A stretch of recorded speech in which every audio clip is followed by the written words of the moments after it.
Bismillahirrahmanirrahim. Assalamualaikum warahmatullahi wabarakatuh. Jadi, pada hari ini, saya Abdul Hanan bin Muhammad Ahrumain akan membentangkan tugasan pembentangan EDUP 3033 iaitu subjek murid dan pembelajaran. Yang pertama sekali, saya ingin mengucapkan ribuan terima kasih kepada Puan Rafidah binti Rohani kerana telah membimbing saya dan rakan-rakan dalam menyiapkan tugasan ini. Okey, baiklah. Kita akan teruskan kepada penerangan tentang kit pembelajaran yang telah saya sediakan. Baiklah, kita akan terus kepada tajuk pembelajaran yang saya akan terangkan iaitu untuk kit yang saya pilih. Okey, jadi tajuk pembelajaran yang saya pilih adalah tentang ciptaan Allah dan ciptaan manusia yang dipetik daripada tajuk pendidikan Islam akidah. Okey. Baiklah. Okey, seterusnya kita pergi kepada objektif pembelajaran yang saya lakukan. Okey, pertama sekali, murid dapat mengetahui ciptaan Allah dan ciptaan manusia. Yang kedua, murid dapat memberikan contoh tentang ciptaan Allah dan ciptaan manusia. Dan yang terakhir, objektifnya ialah murid dapat membanding beza antara ciptaan Allah dan juga ciptaan manusia. Okey, baiklah. Saya akan teruskan menerangkan aktiviti pengajaran dan pembelajaran PDP yang telah saya rancang. Okey, di sini saya meletakkan contoh sekiranya saya mendapat masa ketiga itu adalah pada 8 pagi sehingga 9 pagi. Okey, jadi setengah jam yang pertama iaitu 8 hingga 8.30 pagi, saya akan memulakan dengan sesi penerangan daripada saya sendiri. Okey. Jadi penerangan yang saya akan berikan adalah contohnya seperti apakah itu ciptaan Allah dan ciptaan manusia yang lebih berstruktur. Kerana saya ingin mengelakkan daripada salah faham yang berlaku pada murid kerana berkaitan dengan akidah tidak boleh dibuat main ataupun perlu diterangkan secara lebih detail dan lebih terperinci. Okey, seterusnya 8.30 hingga 8.40 saya akan memulakan soal jawab. Okey, soal jawab di mana saya ingin bertanya kepada murid adakah mereka faham, dan kemudian saya ingin melihat adakah mereka faham dengan menanyakan berikan contoh ciptaan Allah juga ciptaan manusia. Sekiranya di situ terdapat kekeliruan akan diterangkan oleh saya sendiri. Seterusnya 8.40 hingga 9 pagi akan diadakan sesi latihan pengukuhan. Di sinilah yang akan saya applykan ataupun saya aplikasikan kit pembelajaran saya pada sesi latihan pengukuhan.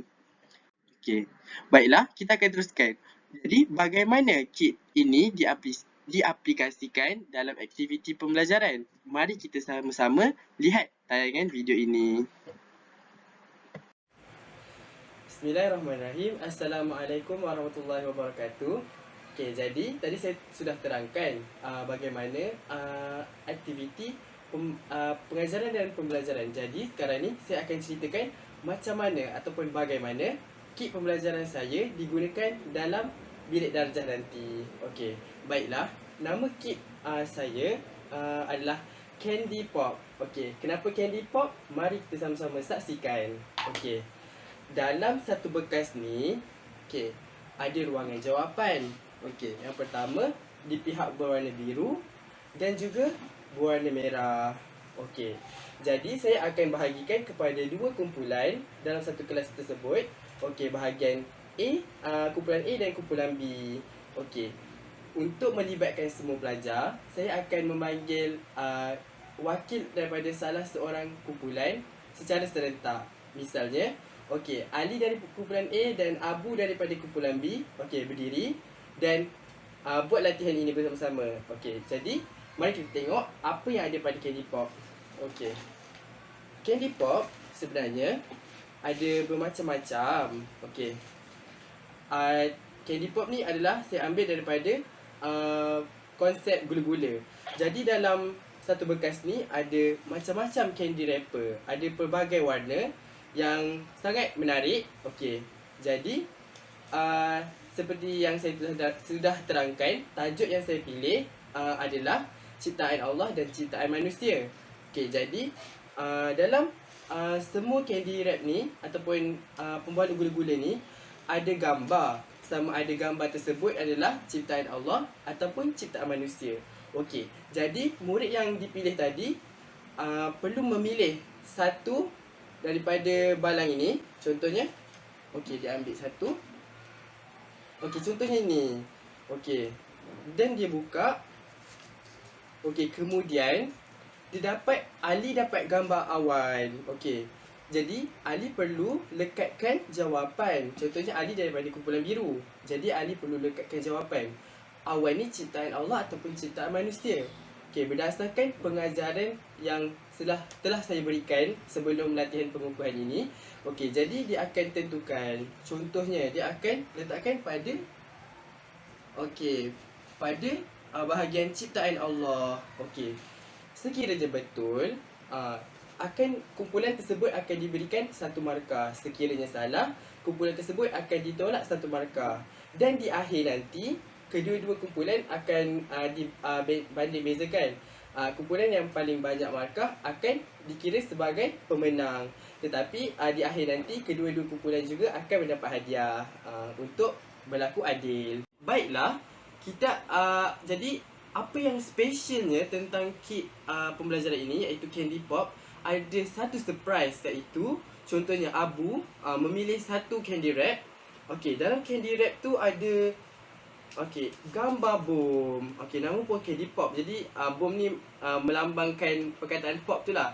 Okey, jadi apa yang Abu perlu buat sekiranya dapat gambar bom? Okey, jadi di sini kita ada senarai peneguhan ataupun kita cakap sebagai, kalau dalam permainan tu kita ada denda, tapi dalam kit ni kita tukarkan kepada peneguhan positif. Okey, contoh peneguhan yang ada. Okey, jadi apabila Abu dapat bom, okey, jadi saya akan tentukan denda ataupun peneguhan yang akan dijalankan. Contohnya, yang pertama, melakukan pergerakan head and shoulder knee and toe sebanyak 3 kali berserta lagunya. Kat situ dia punya impak positif dia meriah lah suasana kelas tu kerana kita buat permainan. Okey, dan serta juga dapat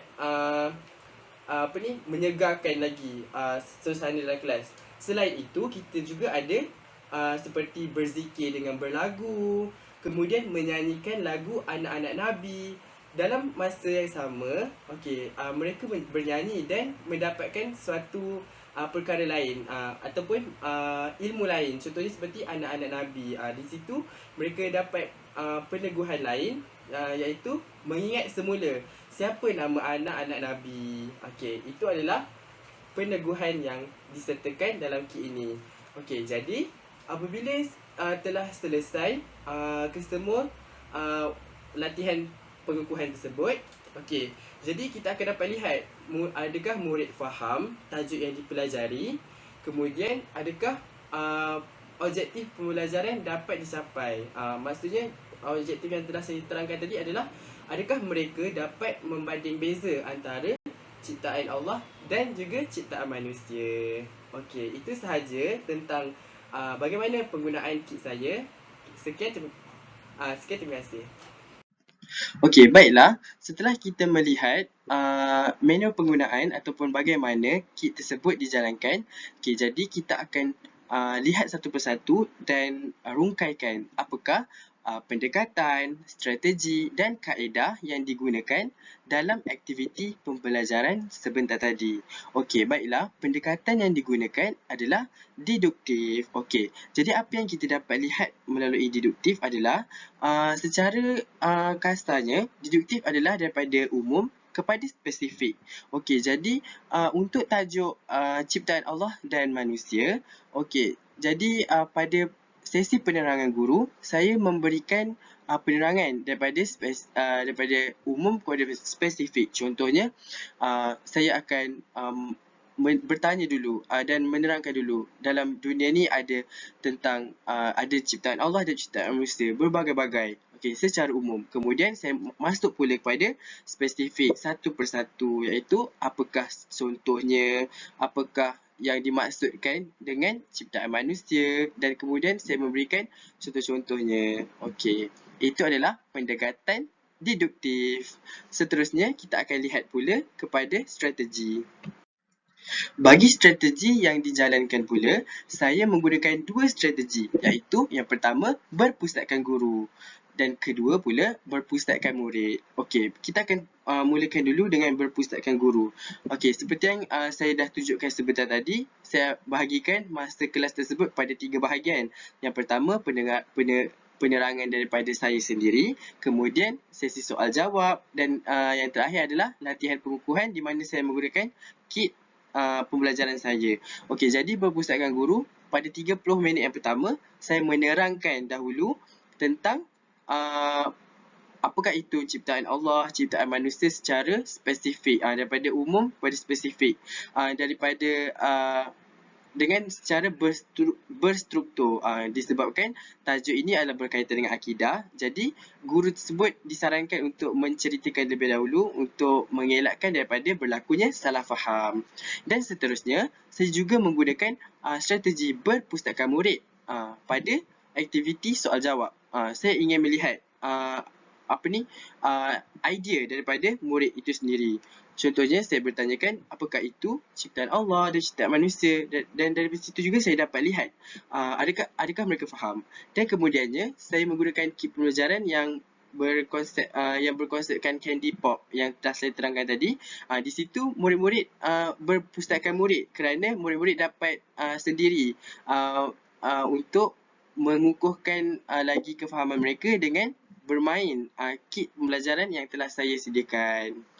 Okey. Baiklah, kaedah yang diterapkan pula adalah kaedah bermain. Okey.